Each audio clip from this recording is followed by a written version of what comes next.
Welcome to the Sourcing Hero podcast, produced by Una, a group purchasing organization that empowers sourcing heroes, and Art of Procurement, the world's largest procurement podcast network. I'm your host, Kelly Barner. The goal of the Sourcing Hero podcast is to capture the epic stories of people who are rising up and beating the odds to create exceptional value within procurement, directly from those heroes themselves. Today, my guest here on the Sourcing Hero podcast is Steve Clarke. Steve is the founder of BioSupply Consulting and the author of Mind the Gaps, a new book based on a framework he developed to help supply chain organizations achieve their strategic objectives with the least amount of effort and cost in the shortest amount of time. So, hi, Steve. Thank you so much for being here with me on the podcast.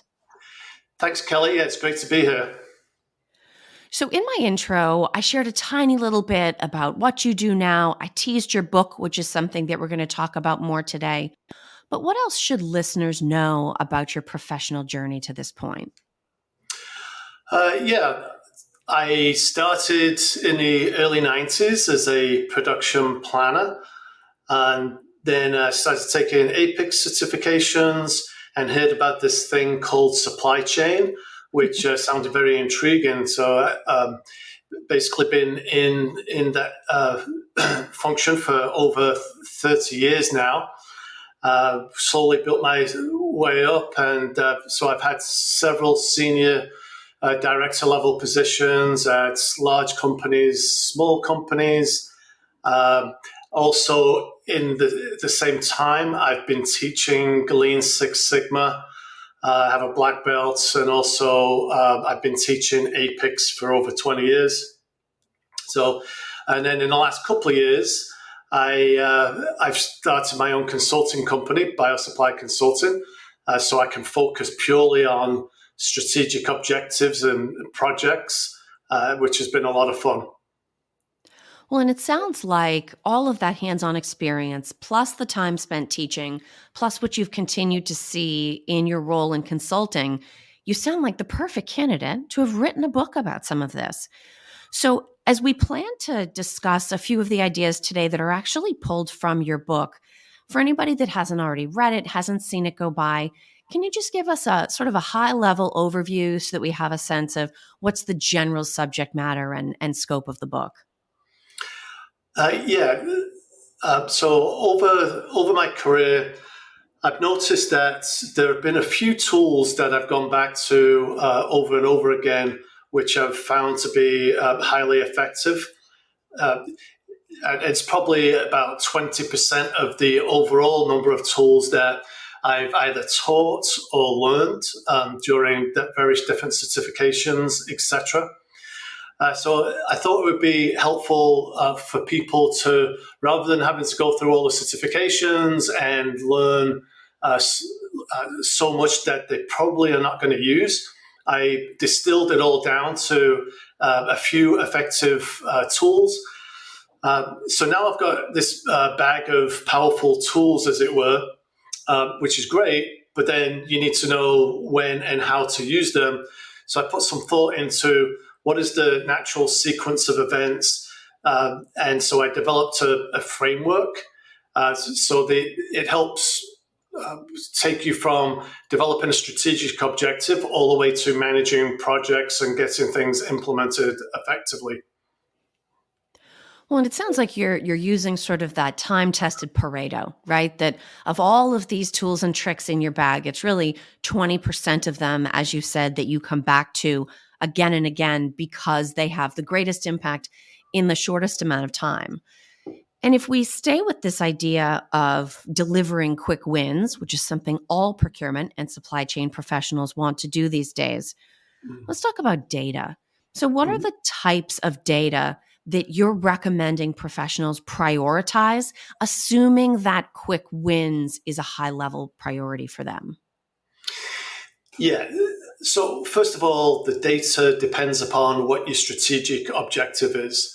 So let's just take on-time delivery as one of those strategic objectives.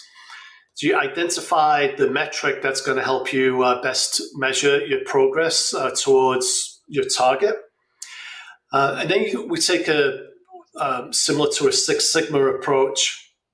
So those of you that are familiar with Six Sigma, the focus is on defects, but defects within the manufacturing process. And then, like you say, creating a Pareto on those defects, and then addressing the big bars. In this case, the defects are in terms of on-time delivery. If you think about it, the defects are late orders.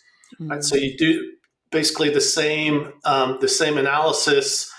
Take all those late orders, identify what the reasons are, develop the Pareto, and then develop solutions.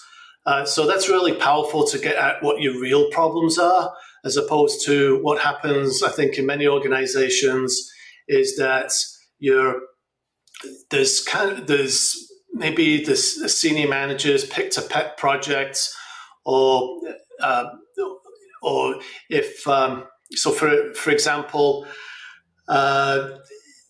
there's various different issues that could occur. So, for example, when I was at a large pharmaceutical company, they had a problem with a shortage of materials, and it went on for quite a long time. So the director of supply chain thought that, well, now's the time to advocate for a new supply chain planning software, because that's obviously the problem. Well, when we did a deeper dive into finding out what the real problems were, we found out that the materials were actually on the dock, but they just couldn't be received because there was a problem with the receiving specification. So the supplier had changed their name. It was the same supplier, but now there was a different supplier than what was on the receiving spec. So it was put on hold for quite a while.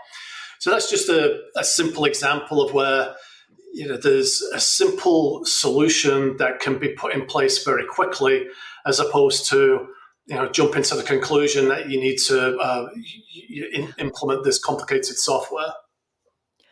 I think that's a great example, and it sounds like the kind of thing that, what do they say? The simplest explanation is typically the true one. It's just a matter of the journey we have to take to get to that point to uncover it. And if the old adage that you can't if you can't manage what you don't measure holds true, it's interesting because there's also an inverse of that. You can be measuring something that actually has no meaning.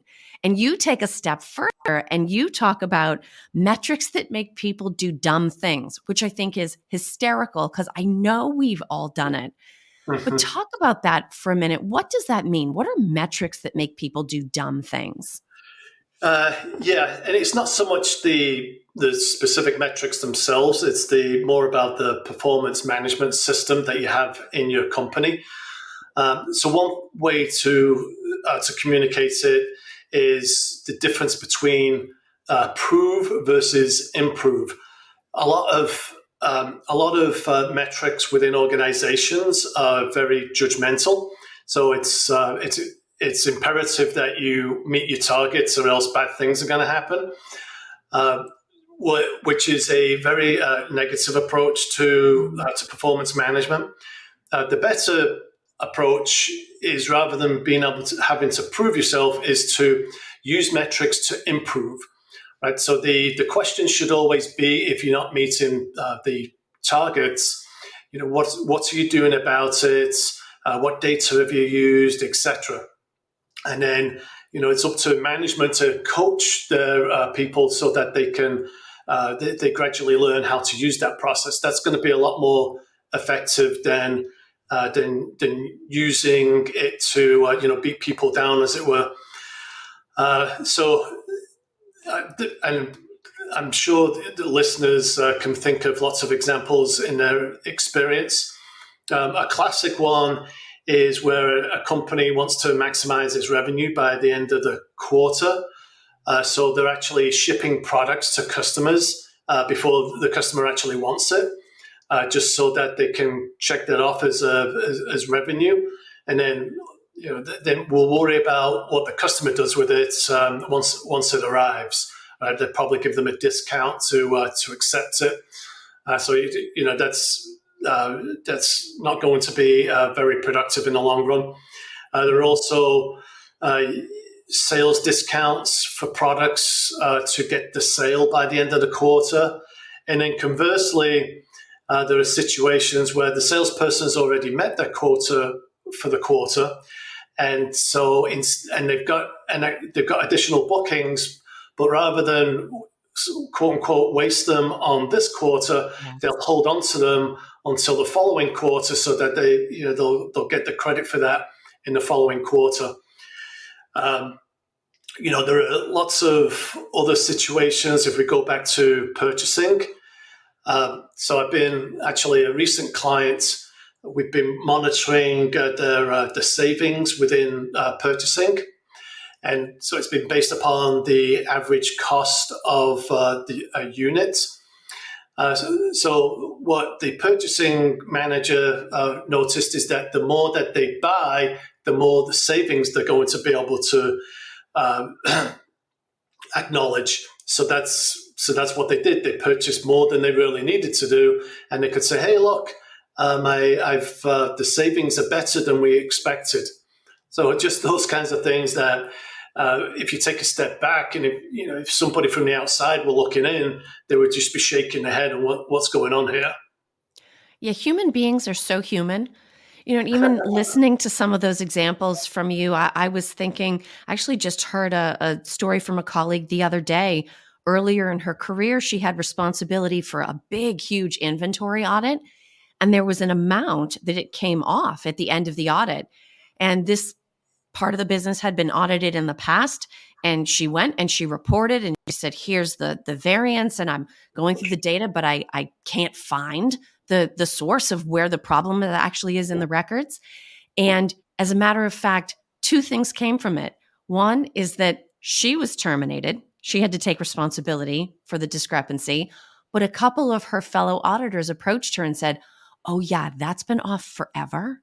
But we knew that something bad was going to happen if we reported it." So it's one of those perverse incentives where you're trying to create some semblance of accountability. But if you create a system where people aren't going to come forward with the information because you're in that prove versus the improve state of mind, you're ultimately not going to be able to run your business very well. Yeah, yeah, exactly. One way to put it is that when an employee is confronted with data that they're below target, they have three choices. They can either distort the data, distort the system, or improve the system. Right. So, and then which of those three is selected is based upon the kind of the culture around metrics in the organization. But just because you have metrics doesn't mean that they're going to be used for good. No, absolutely not. Now, speaking of mindset, there's one other topic that I wanted to get into with you. And I think this is going to be of interest to anyone that has responsibility for making decisions around digital investment or tech selection. You touched on this a little bit earlier when we talked about the receiving spec, the supplier names simply not matching. And our instinct is, oh, we need more tech. We need another platform. We need to integrate something, or we need another data source. But you make the case that we can actually avoid wasting a ton of money on tech and still achieve our strategic objectives. What's your advice around that? Yeah. So before you purchase technology or even consider purchasing technology, let's make sure that we have a high degree of data integrity first, and then also focus on, do you have a robust business process? The purpose of the software is to support the process, not the other way around, and you need the data to support the process as well. So without that, that might seem quite basic and fundamental, but believe me, I've seen organizations spend a lot of time and effort trying to implement a software and make it work when really they should go back to basics and figure out what's wrong with the process. I had a similar situation at a pharmaceutical company that they had implemented an ERP system and they were using it for supply chain planning, but it wasn't working as well as they'd hoped. Now, the system that they were using was not state of the art. So again, there was a push by senior management to implement or find a better solution. But if they'd taken a step back and looked at the data, they'd realized that in some cases, there were products that, even though the standard lead time was 90 days, in some cases, the actual lead time was closer to 200 days, right? And that happened quite a lot. So no matter what kind of system that you have, if you've got a lead time variation that large, then you're not going to be able to plan effectively. So what they really needed to do is focus more on operational excellence to get that lead time variability down, and leave the ERP system alone, because, as you know, ERP and software is expensive and difficult to implement. So don't make life more difficult than it needs to be.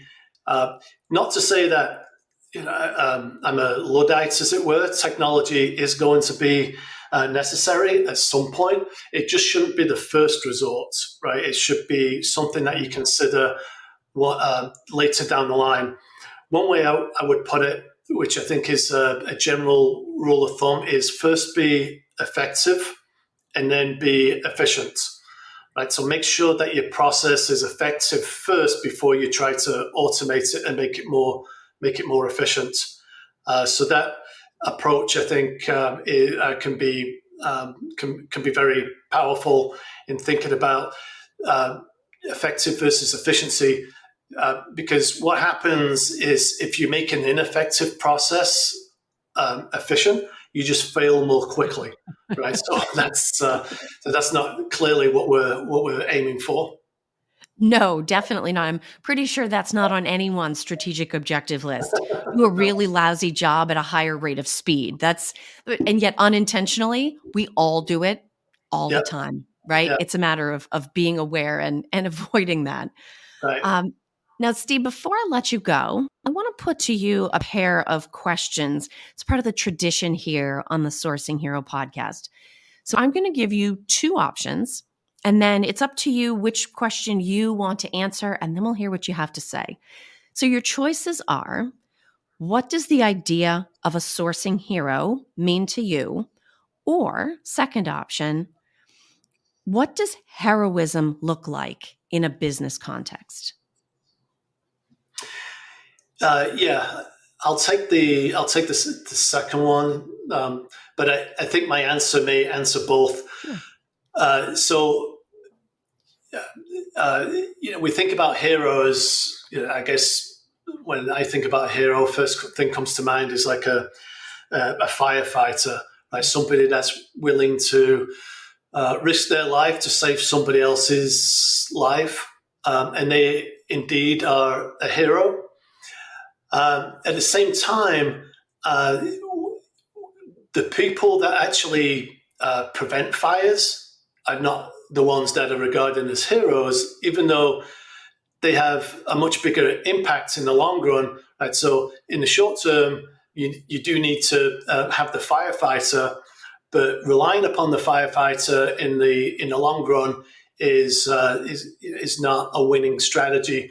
So really, we want to make the heroes the people that are able to prevent the fires. And in terms of, in the business context, that would mean, as we talked about earlier, is fixing business processes, right?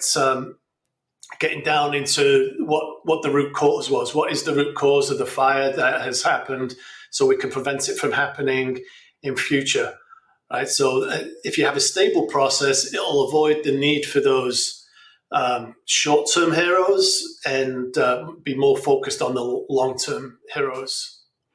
It never ceases to amaze me that for as many times as I ask that pairing of questions, I absolutely always get a different response. That's a really unique point of view, Steve. I both appreciate you sharing that perspective with us and also appreciate hearing, from your experience, from your book, from your time in consulting, what all of us can do to mine those gaps. If people have listened to this conversation and would like to connect with you, would like to check out the book, would like to learn more, where would you direct them? So you can go to my website, which is BioSupplyConsulting.com. You can find a link to download the book right now. It's available as an ebook only. It's going to be published on Amazon later. So yeah, it's BioSupplyConsulting.com. That's excellent. Steve, thank you so much for joining me here on the Sourcing Hero podcast. Thank you. Yeah, it's been a pleasure. Thank you for listening to this episode of the Sourcing Hero podcast. Join us again next time for more true stories of sourcing and business heroism performed by your colleagues and peers. Look for the Sourcing Hero wherever you get your podcasts, and don't forget to subscribe. Finally, don't forget, sourcing heroism is taking place all around us every day. Keep your eyes open and you're bound to see it. Until next time, I'm your host, Kelly Barner. Stay well and always remember that you can be a hero too.